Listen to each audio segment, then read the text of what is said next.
Ipinagdiriwang ngayong araw dito sa lungsod ng Cotabato ang ika-66 na taong pagkakatatag ng syudad.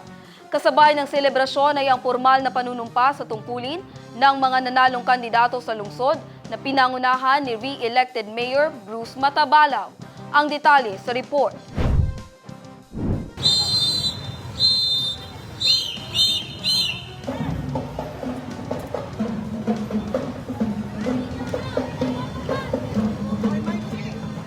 Masaya, makulay at makahulugan ang 66th araw ng Cotabato.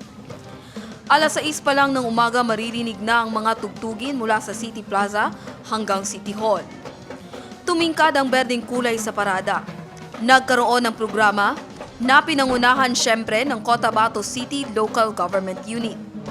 Nakisa rin ng Philippine Army, Philippine Coast Guard, Philippine Marines, Bureau of Fire Protection, Bureau of Jail Management and Penology, non-government organization, civil society organization, at iba pang ahensya.